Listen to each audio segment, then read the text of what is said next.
రావణుడు రణరంగానికి అట్టహాసంగా ఎలా వెళ్ళాడంటే కరిఘీంకారములు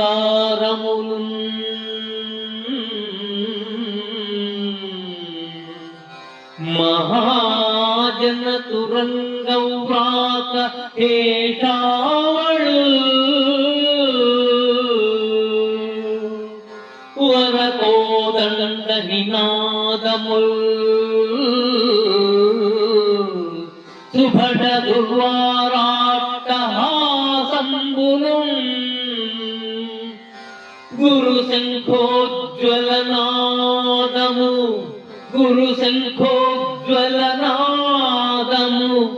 దశ దిశా పుష్యంబుగానొక్కటై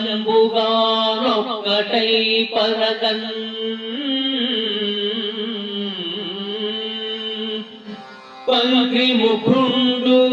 పంక్రి ముఖుండు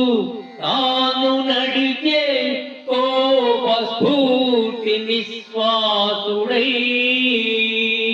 పంక్రి ముఖుండు తానడిచే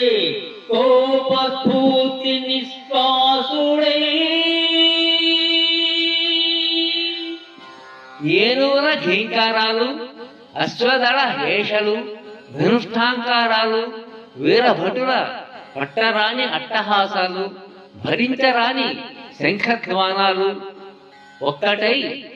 దశ దిశలా వ్యాపిస్తుండగా కోపంతో బుసలు కొడుతూ రావణుడు యుద్ధభూమికి నడిచాడు.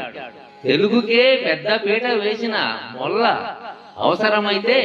ప్రౌఢ సంస్కృత సమాసాలు కూడా వాడగలదు